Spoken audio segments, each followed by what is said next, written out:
with quiet conversation, the clinking of silverware against porcelain, the low murmur of voices blending into the warm glow of the evening. It was the kind of gathering that had happened a dozen times before. Predictable, effortless, safe. Yet tonight something felt different. Maybe it was the way the air felt heavier, thicker, charged with something unspoken. Maybe it was the way his gaze had lingered, just a moment longer than it should have, just enough for me to notice. I shouldn't have noticed. I shouldn't have felt anything at all. But I did. My husband was speaking to a colleague, his voice even, steady, full of confidence. He didn't notice the way I shifted in my seat, the way I reached for my wine glass a little too quickly, the way my pulse jumped when I felt the weight of eyes on me from across the room. I told myself I was imagining it. I told myself it was nothing. But the moment stretched, held, lingered in the space between us like an unfinished sentence. I needed air. I needed distance. With a quiet excuse, I slipped from my chair, walking toward the kitchen, willing myself to steady the sudden unsteadiness in my hands. The moment I placed my fingers on the cold marble countertop, I exhaled, slow and measured, grounding myself in the familiar. This was ridiculous. Irrational. Then I heard it. Footsteps. Unhurried, deliberate, stopping just behind me. I didn't have to turn around to know who it was. His presence filled the space before he even spoke, before the quiet tension in the air settled like an invisible thread tying us together. Need a hand? The voice was deep, smooth, with just the faintest hint of amusement. I forced a polite smile, reaching for the wine bottle, focusing on the simple task of pouring a glass, of pretending like my heart wasn't hammering against my ribs. "I've got it," I said, keeping my tone light, controlled. But when I turned, he was closer than I expected. Close enough that the scent of his cologne curled around me, something dark, expensive, familiar. Close enough that I saw the way his gaze traced over my face, over the exposed skin of my collarbone, over the way my breath caught for just a second too long. "You look different tonight." Simple words. Casual to anyone else. But not in this moment. Not between us. A slow, unreadable smirk tugged at the corner of his lips as he studied me, waiting, watching, as if daring me to acknowledge the shift in the air. I should have laughed, brushed it off, played the part of the polite hostess, the devoted wife, the woman who didn't entertain thoughts she shouldn't have. Instead, I hesitated a fraction of a second too long. Different how? My voice was steady, but my fingers tightened around the stem of my glass. Another pause. Another unreadable look. "I don't know. You tell me." The silence stretched between us, charged, electric, filled with the things we weren't saying. I turned away, focusing on the simple act of reaching for another bottle, grounding myself in the normalcy of the moment. But then just as I moved, he did too. His hand brushed against mine, light, fleeting, barely there. But enough. Enough to send a sharp jolt through me. Enough to still the breath in my lungs. Enough to remind me that some things once acknowledged could never be undone. His fingers lingered just for a second, just long enough to make it clear it wasn't an accident. Just long enough for me to notice. Just long enough for me to realize I didn't pull away. And then, as if sensing the precise moment before the tension snapped, he stepped back, his expression unreadable, his voice smooth, controlled, casual, as if nothing had happened at all. "Better get back before they start wondering where you are." I nodded, forcing my hands to stay steady as I picked up the glasses, as I turned away, as I willed my pulse to slow. But as I stepped back into the dining room, as my husband smiled at me without a hint of suspicion, I knew the truth. Something had changed. And there was no going back. I told myself it was nothing. A misunderstanding. A trick of my own imagination.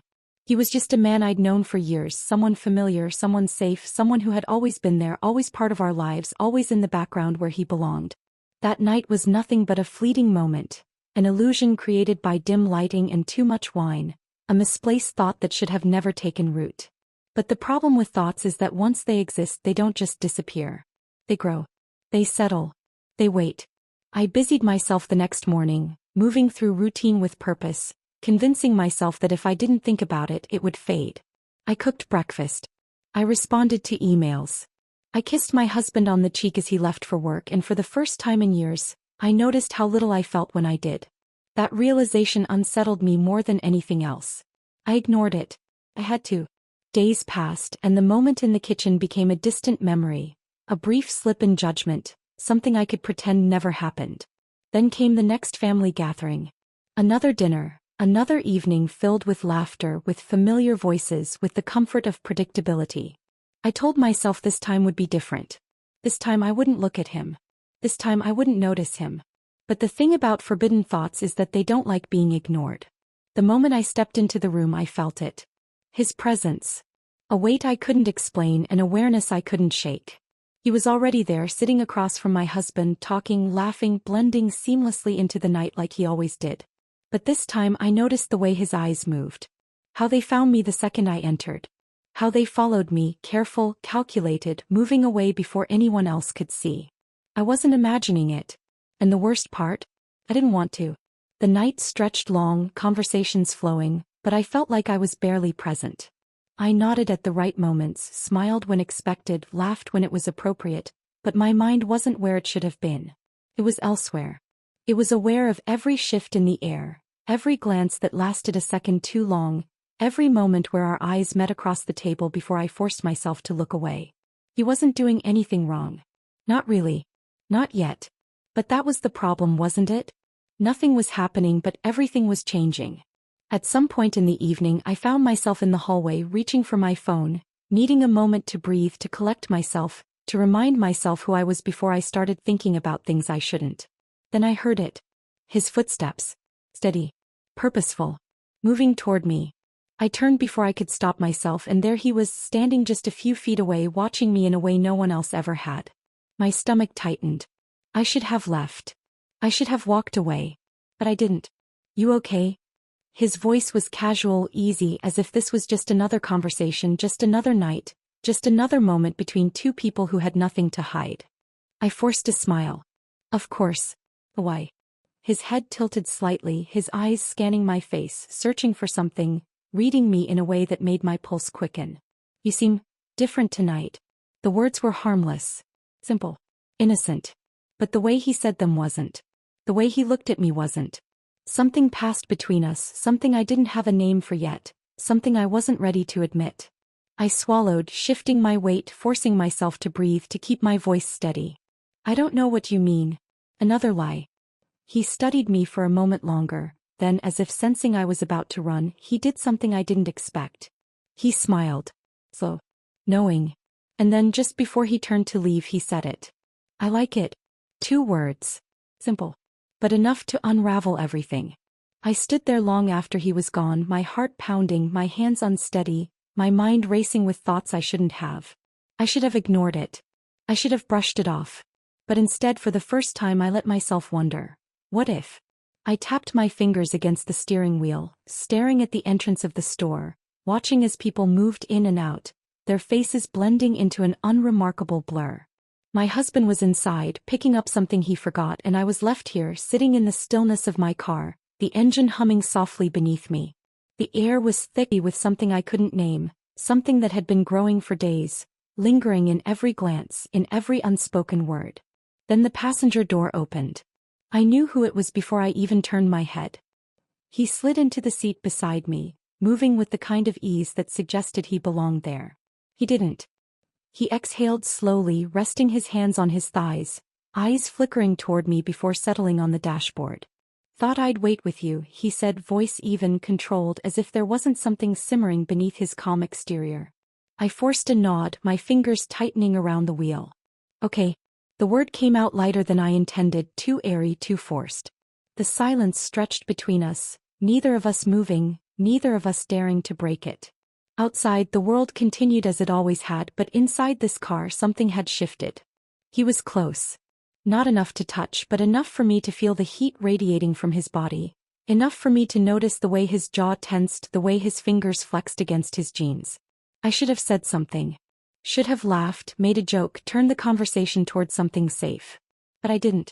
Instead, I felt the weight of his gaze settle on me, heavier than before, darker. I turned my head, meeting his eyes, and suddenly the air was too thin, the space between us too small. He didn't speak. He didn't have to. The way he looked at me said everything. My pulse pounded in my ears, the sharp, uneven rhythm betraying me. I told myself to look away. I told myself this was dangerous, reckless. A mistake waiting to happen. But then, before I could move, before I could think, he did. His hand lifted just slightly, like he was reaching for something unseen, like he was waiting for me to stop him. I didn't. And then, in a blur of movement, he was there, lips pressing against mine, firm, desperate, wrong in every way, yet somehow exactly what I had been craving. A spark shot through me, hot and electric, lighting every nerve on fire. My hands curled into fists against my lap, my body frozen in the collision of want and terror. It lasted no more than a second, maybe two, but it felt endless, stretching into something I could never take back. And then, just as quickly as it started, I pulled away, breathless, heart hammering against my ribs, panic flooding my veins. His eyes searched mine, his chest rising and falling as if he was just as unsteady as I was. I shook my head, words barely forming as I whispered, "This is a mistake." My voice cracked, weak, full of something that sounded a lot like regret. But it wasn't regret. It was fear. And then the back door opened. I jumped, pulse spiking as my husband slid into the seat behind us, sighing as he set a bag down beside him. "Sorry, took longer than I thought," he muttered, distracted, unaware, oblivious to the storm raging in the front seat. I forced a smile, gripping the steering wheel so tightly my knuckles ached. "No problem," I managed, voice steady despite the chaos inside me. Beside me he hadn't moved. His body was still, his hands clenched into fists, his jaw locked in place. But I felt it.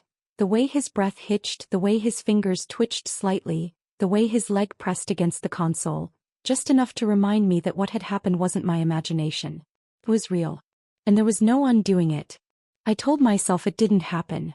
I told myself that if I didn't think about it, if I buried it deep enough, if I pushed it so far down that it dissolved into nothing, then maybe, just maybe, it would cease to exist. But the mind doesn't work like that. Thoughts don't vanish just because we demand them to. They linger, they whisper, they wait. The next morning I woke up beside my husband, his arm draped over my waist in the same familiar way it had been for years, his breathing steady, his body warm. I stayed still, eyes fixed on the ceiling, pulse slow and measured, as if pretending nothing was wrong would make it true. I got up before he did, moving through the motions of my morning routine with rigid precision, forcing normalcy into every action, every movement, every breath. I dressed, I poured coffee, I read emails, I responded to texts, all while willing my mind to stay blank. But nothing felt the same. The house felt smaller. The air felt heavier. The sound of my husband's voice was distant, like he was speaking through glass. I avoided looking at my phone, avoided glancing at the clock, avoided the thoughts creeping at the edge of my consciousness, threatening to drag me back to the moment in the car, to the heat, to the pressure, to the way my lips still tingled from a kiss I swore never happened. Then I saw him. Not in a planned way, not in a moment I could prepare for. Just there, at the next family gathering, standing across the room, looking just as composed, just as steady, just as unaffected as ever. But something was different. The way he stood. The way he watched. The way his eyes flickered to me, like he knew I was trying to outrun something I couldn't escape. I kept my distance, spoke only when necessary, smiled at the right moments, but it was there. The shift. The change. And worst of all, it wasn't just me who felt it. He was different now. Subtle but noticeable. A touch on my lower back as he passed behind me, light as air, fleeting, but enough to send a current up my spine. A glance across the dinner table that lingered a second too long, filled with something unreadable, something dangerous. A conversation that seemed casual to everyone else, but to me, was laced with something unspoken, something only we could feel. The space between us wasn't space anymore. It was a current, a pull, an invisible thread that no one else could see, tightening with every passing second. I tried to focus on my husband, on the way he laughed, on the way he spoke, on the life we had built together, but none of it felt real. None of it felt solid. The dinner dragged on, conversations blurring, wine glasses refilling, the evenings stretching endlessly, until I felt like I couldn't breathe. So I stepped away. Just for a moment. Just long enough to clear my head, to remind myself of who I was, of what I wasn't willing to become. I found the quietest corner of the house, the farthest room, the place where no one would notice me disappearing, and I exhaled long and slow, pressing my hands against the cool surface of the countertop. I needed to stop this. I needed to pull myself back before I fell any further. And then, as if drawn by something neither of us could control, I felt it. A presence. I turned my head just slightly, just enough to see through the reflection in the glass. He was there. Standing near the window, hands in his pockets, watching me with an expression I couldn't name, with a patience that sent something cold and hot through my veins all at once. I didn't move. I didn't react. I pretended I hadn't seen him, pretended I wasn't aware of the way his gaze traced over me, slow, assessing, waiting for something I wasn't ready to give. And then, as if sensing the exact moment before I would break, he turned, walking away as if nothing had happened at all. But something had happened. And I wasn't sure I could ever undo it. I wanted normal. I craved it like oxygen, like something I had lost without realizing, like a part of me that had been misplaced in the chaos of my own mind. I wanted my life back, the life I had built, the life I had chosen, the life that wasn't supposed to feel like it was slipping through my fingers. So I made a decision. I would fix this. I would drown out the thoughts, silence the urges, suffocate the thing growing inside me before it could become something real. I spent the entire day convincing myself it wasn't too late. I cleaned the house, cooked dinner, laughed at my husband's jokes, asked him about work, forced myself into the rhythm of the life we had built, the one I had once cherished. And for a while it worked.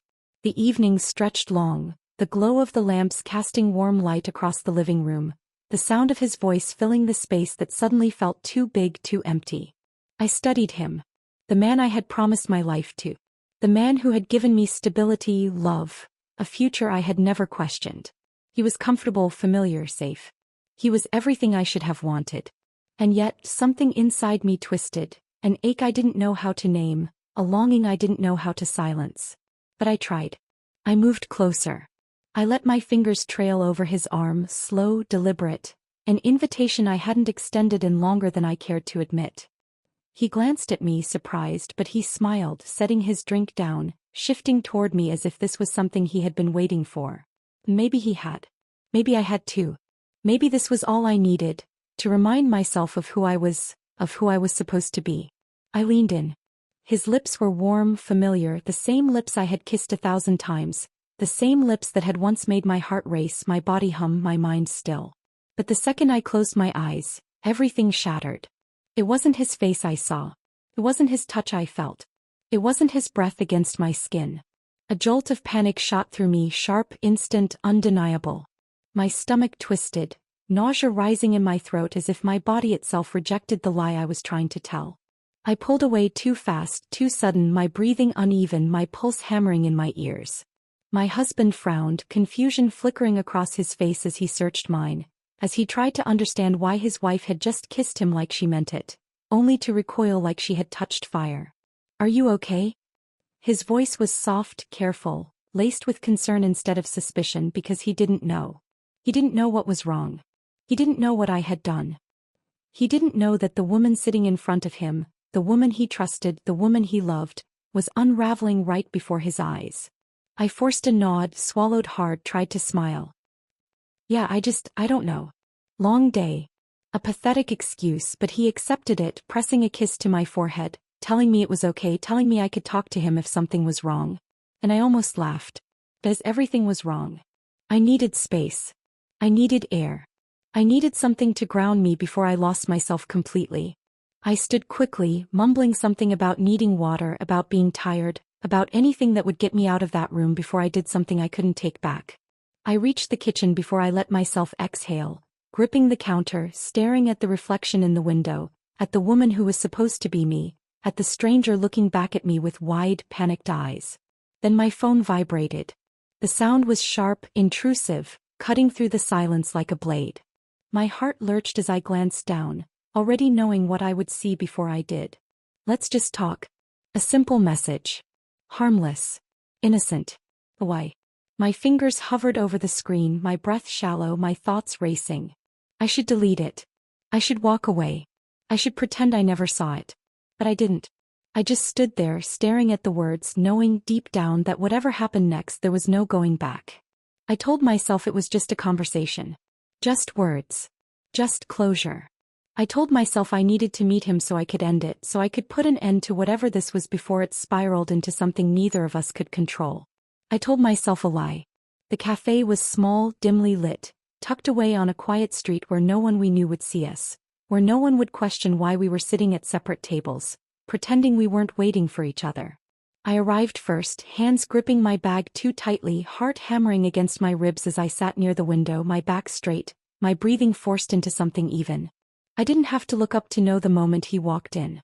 I felt it like a shift in the air, like a current pulling me toward something I wasn't ready to face. He didn't hesitate. He took a seat at the far end of the cafe, ordered a coffee, acted as if this was ordinary, as if we were strangers, as if none of this was dangerous. And then, as if sensing my thoughts, he glanced at me. Just for a second. Just enough to make my stomach tighten. I forced myself to exhale. I was in control. I had to be. Minutes passed, slow and agonizing, until finally, as if on cue, he stood. Casual, unhurried, making his way to the counter, brushing past my table as he did. He didn't stop. He didn't sit. He just stood beside me, voice low, calm, deliberate. I know you don't want this to end. Simple. Direct. Unavoidable. My fingers curled around my cup, too tight, too tense, betraying me in a way I hated. I wanted to laugh, to scoff, to shake my head and tell him he was wrong. I wanted to tell him that I had come here to fix this, to put it behind us, to make it clear that whatever had started between us was over. But when I opened my mouth, nothing came out. Because I knew. And so did he. My breath stilled as I forced myself to lift the cup to my lips, desperate to appear unaffected, desperate to pretend like his presence didn't unravel me in ways I didn't want to admit. But the second I raised the cup, I felt it. The slight tremor in my hands, the undeniable proof that I was already too far gone. And he noticed. His eyes dropped to my fingers, his lips twitching slightly, not in amusement, not in victory, but in knowing. In understanding. In silent confirmation that this wasn't something I could walk away from. I placed the cup down too quickly, too harshly, the sound sharp against the quiet hum of the cafe. I needed to leave. I needed to end this before I did something I couldn't take back. I stood, grabbed my bag, moved toward the exit without looking back, without waiting, without thinking. But he followed. The air outside was cold, the sky dark, the streetlights casting long shadows across the parking lot. I walked toward my car, my steps quick, my pulse erratic, but he was there. Behind me. Beside me. Matching my pace without a word, without hesitation, as if we were moving toward the same inevitable destination. I reached my car, fingers fumbling with the keys, breath uneven, and then his hand. Light. Careful. Fingertips grazing my wrist, stopping me before I could open the door. I should have pulled away. I should have turned, should have faced him, should have told him this was wrong. But I didn't. I stood there, still, silent, waiting, wanting, terrified of what would happen next. And then, slowly, deliberately, he lifted his hand, his fingers tracing the curve of my jaw, his touch soft, barely there, yet impossible to ignore. My breath caught, my heart stuttered, and in that moment, in that space between us where logic should have existed, where reason should have screamed at me to walk away, I did nothing. I didn't move. I didn't stop him. I didn't breathe. Because I didn't want to. It was no longer a choice. No longer a fleeting mistake, an impulse that could be ignored, an illusion that could be dismissed as something temporary. It was real, tangible, undeniable. It had weight. It had consequences. And yet neither of us stopped. We had stepped over a line that could never be redrawn, and now we were running, falling, losing control. It was reckless. It was dangerous. It was inevitable. Every meeting became shorter, but every moment lasted longer. Every glance held more weight, every touch left a mark, every second stretched into something that burned beneath my skin long after it was over. I told myself it would pass, that this intensity would fade, that soon enough we would wake up and realize what we were doing, realize what was at stake. But we didn't. Instead, it pulled us deeper, faster, harder. I started making excuses, finding reasons to leave the house, to step away, to create space that only existed so I could fill it with him. And for a while it worked. Until I got careless. Until I stayed too long. Until I forgot to check the time. I had told myself it would only be a few minutes, just enough to talk, just enough to breathe in a space where no one was watching. But a few minutes turned into an hour turned into something dangerous, something impossible to explain. I sat in the passenger seat, the world outside growing darker, the air inside thick with something that neither of us dared name. His hand rested on the gearshift, inches from mine, close enough that I could feel the warmth of his skin, close enough that if I moved even the slightest bit, I would touch him. I didn't move. Neither did he. But the silence between us spoke louder than any words ever could. It was a warning. It was a promise. It was everything we had been trying to fight against and everything we had already lost to. The headlights of another car flashed across the windshield, breaking the moment, snapping me back to reality, to the realization of where I was, to the time I had already lost. I panicked. I fumbled for the door handle, mumbling something about needing to go, about being late, about a life that suddenly felt like it didn't belong to me anymore. He didn't stop me. He just watched, his gaze steady, knowing, as if he had already accepted something that I was still too afraid to admit. When I walked through the front door, my husband was waiting. He was sitting at the kitchen table, a half-empty glass of whiskey beside him, his phone on the counter, face down, as if he had been debating whether or not to pick it up. His eyes met mine, and for the first time I felt it: doubt, suspicion.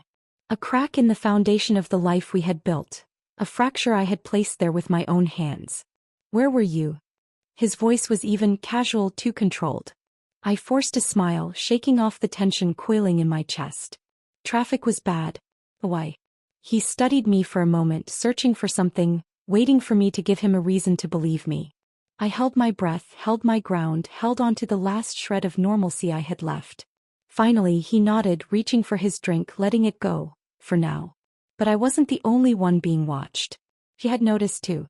She had always been perceptive, always aware, always one step ahead of things before they happened. And now she was watching me. Her gaze lingered a second too long, her expression unreadable, her silence heavier than words. She didn't ask, but I saw it in her eyes. He knew. Maybe not everything. Maybe not yet. But she knew something had shifted. And I had no idea how much longer I could keep pretending. I told myself I wouldn't see him today. I told myself I could go there, handle my business, walk in and out like nothing had changed, like nothing had happened, like I wasn't unraveling with every step I took. But the second I stepped into that building, the second I felt the air shift, I knew avoiding him was impossible. He was there. He had always been there. The office was quiet, the kind of silence that felt intentional, like it was waiting for something to happen. I moved through the hallway with purpose, ignoring the way my heart pounded, the way my hands curled into fists at my sides, the way my body knew what my mind refused to accept. I reached his door, lifted my hand to knock, hesitated. Then it opened. He stood there, eyes locked on mine, as if he had known I was coming, as if he had been waiting. The tension was immediate, thick, suffocating, pressing against my ribs, making it impossible to breathe. He stepped back, an invitation I should have ignored. I walked in anyway.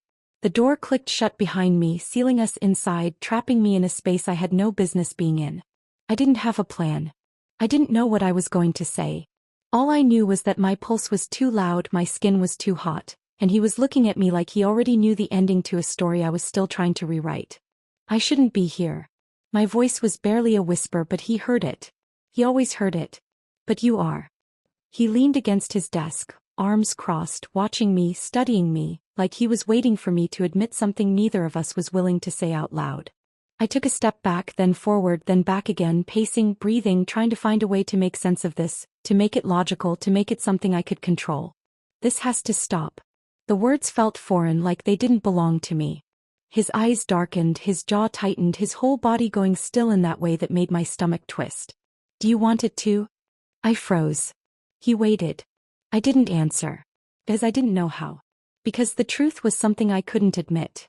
He pushed off the desk, closing the space between us in slow, deliberate steps, forcing me to feel every second, every inch of air between us, every single thing that had been building for far too long. I should have moved. I should have stepped away. Instead I stood there, breath shallow, heart unsteady, staring up at him like I had already lost. Then the door opened. Time stopped. I didn't have to turn around to know who it was. I felt it, the weight of his presence, the shift in the air, the cold punch of reality crashing through me like a tidal wave. My husband stood in the doorway, watching, silent, unmoving. His expression unreadable. My body locked, panic rising so fast it stole my breath, freezing me in place, making it impossible to think, impossible to react. But then, before I could do anything, before I could speak, before I could explain, he moved. Slow. Measured. Controlled. He walked toward me, gaze steady, expression calm in a way that terrified me more than if he had yelled, more than if he had demanded answers, more than if he had walked away. Then without a word he kissed me. It wasn't soft. It wasn't hesitant. It wasn't the kind of kiss meant to remind me of what we had. It was firm, possessive, lingering. It was a statement. A challenge. A final chance. I closed my eyes. And saw someone else. He let go first. His lips left mine, his hands dropped to his sides, his body stepping back just enough to look at me, to search my face, to wait for something I didn't know how to give. My chest was tight, my breath shallow, my mind blank except for one horrifying, undeniable truth. I had lost him. Not because he had caught me. Not because I had betrayed him. But because in that moment, with his mouth on mine, with his hands trying to anchor me to something I had already let slip through my fingers, he knew. He knew the way my body didn't melt into his touch. He knew the way my fingers didn't curl into his shirt. He knew the way my breath didn't hitch for him. He knew because I had already given myself to someone else. And then he stepped back. He turned away. He didn't yell. He didn't ask questions. He didn't look at the man still standing behind me, silent, unmoving, a ghost in the room we had all destroyed. He just left. My pulse snapped, my body moving before my mind caught up, my feet chasing after him, my voice breaking as I called his name, my hands desperate as they reached for him, as if somehow if I could just touch him, if I could just get him to stop, to look at me, to listen, I could fix this. But he didn't stop. He didn't turn. He didn't even acknowledge me. He walked out the door, down the hall, out of my reach, out of my life. I stood there, frozen, my fingers trembling at my sides, my heart hammering in my chest, my mind screaming at me to do something, to say something, to run, to beg, to fall apart at his feet and ask him to forgive me. But I didn't. Because I knew. I had already lost him. The air in the room was thick, suffocating, pressing against my ribs, making it impossible to breathe, impossible to move, impossible to think. I turned slowly, every inch of my body screaming against the motion, forcing my gaze back to the man who had started all of this, who had pulled me into something I never should have let happen, who had become the fire I ran to when my world was cold. He was still there. Still calm. Still steady. Still looking at me with something unreadable in his eyes. But before I could speak, before I could ask him what the hell we were supposed to do now, before I could break apart completely, his phone rang. He didn't move at first, his gaze holding mine, the sound sharp and jarring between us. A reminder that we weren't alone, that this wasn't just our mistake, that there were other people involved. Other people who had been hurt, who had felt the impact of every decision we had made, every line we had crossed, every lie we had told. He exhaled slowly, then reached for his phone, lifting it to his ear with the same unshakable composure that had drawn me to him in the first place. Yeah. Pause. A shift. A tension that wasn't there before. Then a voice just loud enough for me to hear. You did this. I knew who it was before she even said his name. He didn't yell. She didn't cry. She didn't ask him why or how or what he had been thinking. She didn't give him the satisfaction of a fight. He just said the truth. The only truth that mattered. You destroyed everything. Then she hung up. And for the first time I saw it. The break. The moment he realized that this wasn't just about us. That this wasn't something he could fix. That this wasn't something he could control. That he had lost more than he was ready to lose. I swallowed hard, my hands shaking, my body screaming for something solid, something real, something that wasn't slipping through my fingers like sand. I needed to get out. I needed to go home. I needed to be anywhere but here. So I left. I didn't look back. I didn't stop. I didn't breathe until I reached my front door, until I turned the handle, until I stepped inside and let the silence swallow me whole. But then as I moved deeper into the house, as my vision adjusted to the dim light, as my chest tightened around the weight of everything I had lost, I saw it. The suitcase sat by the door, a silent confirmation of everything that had unraveled, of everything that had slipped through my fingers, of everything I had destroyed without fully realizing the cost. I wanted to cry, to scream, to undo the last few months, to go back to the woman I was before, but that woman no longer existed. She had been chipped away piece by piece, moment by moment, until nothing was left but this. An empty house, a packed bag, and a future I no longer recognized. I stepped forward slowly, hesitantly, reaching for the handle, feeling the weight of it, the finality, the undeniable truth that I had nowhere else to go. I turned, scanning the living room, the place that had once been my home, my sanctuary, my life. But now it felt foreign, cold, distant, as if I had already been erased from it before I had even walked out the door. I didn't know where my husband had gone. He hadn't called. He hadn't texted. He hadn't left a note. But I knew he wouldn't come back. Not tonight. Not tomorrow. Maybe not ever. He had made his decision the moment he walked out of that office without looking back. And I had made mine long before that, in every stolen glance, in every quiet moment, in every choice that had led me here. I had lost him. And I had no one to blame but myself. I didn't know where Victor was either. After the call from his wife, after the silence that had followed, after the way his expression had shifted, as if he had finally seen the damage we had caused, he had said nothing. He had simply walked away. And for the first time since this began, I had let him. No more chasing. No more pretending. No more illusions that this would end any other way than exactly how it had. I stepped outside, the night air sharp against my skin, the weight of the suitcase dragging behind me, the sound of my footsteps echoing in the quiet street. I had nowhere to go, no plan, no future that made sense anymore. So I did the only thing I could. I went to the one person who would still open the door for me. The apartment was small, cluttered in a way that felt lived in, warm, comforting in a way that made my chest ache. My friend didn't ask questions. She didn't say I told you so. She didn't try to fix what couldn't be fixed. She just let me in, handed me a blanket, poured me a drink, and let me exist in the silence of my own wreckage. I sat on the couch, knees pulled to my chest, staring at nothing, listening to the faint hum of the city outside the window, feeling the emptiness settle into my bones. I had ruined my marriage. I had destroyed my home. I had lost everything for a man who wasn't mine, a man who, in the end, couldn't even stand beside me. And now there was nothing left. Then my phone buzzed. The sound was soft, almost hesitant, a small vibration against the coffee table, barely noticeable, yet somehow deafening. I didn't move at first. I just stared at it, at the screen lighting up in the dim room, at the name that I already knew would be there. Victor. My fingers hovered over the screen, my breath caught in my throat, my heart a dull, heavy thud against my ribs. I knew what it would say before I even looked. I knew because it was the only thing left to say. Have you made your decision? The question sat there, waiting, pressing against me like a weight I couldn't bear. I reached for the phone, held it in my hands, let my thumb hover over the keyboard, let the words I could never take back form in my mind. But I didn't type them. Instead, I set the phone down. I turned toward the window. And as the screen faded to black, I realized I had already made my choice.